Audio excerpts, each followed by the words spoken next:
Hello there. In this video, I'm going to be showing you my 3-step process for caring for leather boots. Today, I'm going to be working on a pair of Belstaff Trialmaster motorcycle boots. Now, I'll show you the difference between one I've already done and show you the one that I'm about to do today. So for the purpose of the videos, I did one yesterday, which is this one.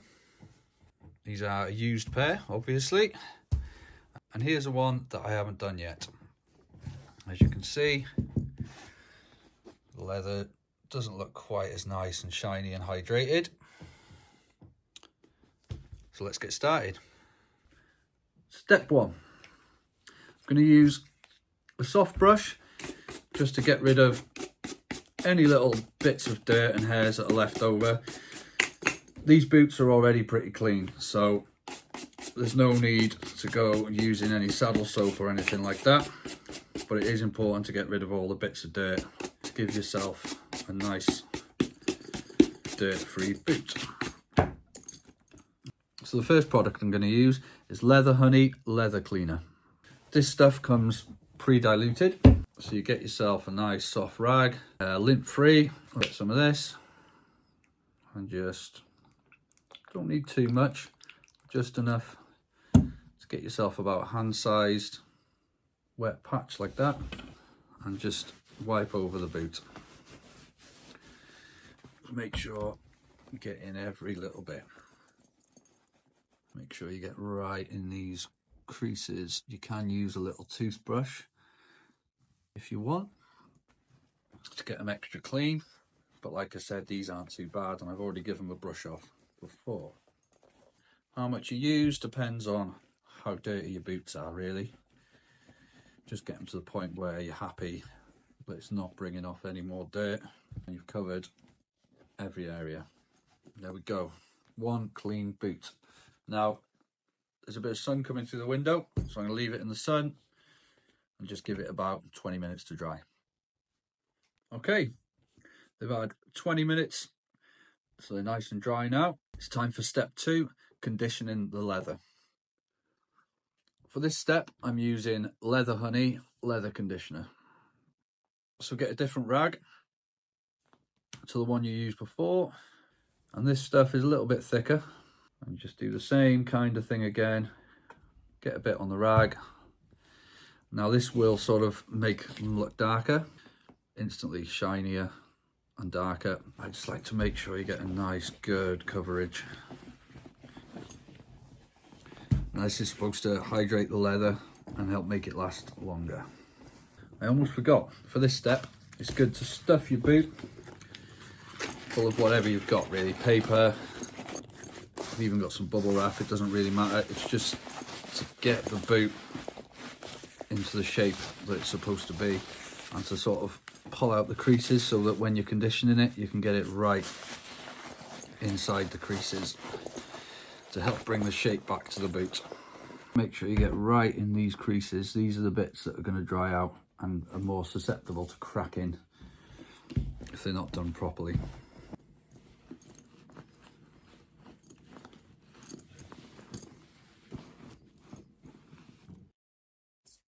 Yeah, it's already looking better, eh? What do you think? Anyway, I'm going to leave this for a couple of hours to dry now before going on to the final step. Okay, now the conditioner's had time to soak in and dry, it's time for step 3. For this step, I'm using this Grangers G Wax. Traditional protection. Let's get a bit of this on. I dab a bit on here and there, and then I just put it on in little circles and really work it into the boot. It does leave like a nice shine to it, and it is one of the best things for waterproofing leather. You can use polish at this stage for stage 3 if you wanted to, but personally I prefer the way that beeswax makes it look. I like to get plenty on. If it doesn't soak in, you can always wipe it off afterwards. Makes it lovely and shiny. It's a really good water repellent, which is really important, especially if they're motorcycle boots. and you're going to be out, especially this time of year, or any time of year if you live in Wales, really, because it's always there's always a chance of rain. Now what I'll do with this is I'll get on a nice thick coat, rub it in every little bit, and then I'll come back to it after a couple of hours, wipe off the excess and do it again. I usually do it twice if you want to get it really, really shiny, really protected, or if your boots are looking very, very tired, you can just do as many layers as you want, really. It's not going to do it any harm, it's only going to do it good. I like to really work it along the top. That's where these boots seem to have got really tired looking. You can also use this on the zips. You can just put it on the teeth carefully, but I've actually bought some of this stuff, which is 100% beeswax anyway, and it's like looks a little bit like a lipstick or a lip balm, and you can just put it just along the zip, and it helps the zips move nice and freely. And there we go, and I'll move it up and down a few times to get it nice and worked in. Wipe off the excess. Lovely job.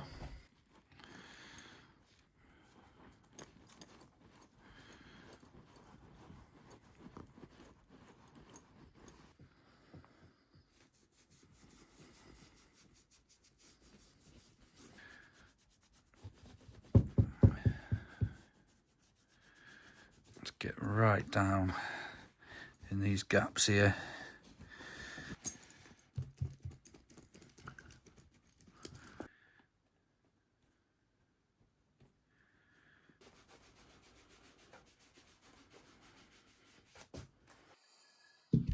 And there we have it, a pair of boots that'll be nice and waterproof, ready for the winter, and should last years to come, as long as I keep doing this every so often. I'll give that beeswax a little bit of time to soak in, and then I'll probably give it one more going over. Well, thanks for watching. Consider subscribing, and I'll see you in the next video. Ta-ra.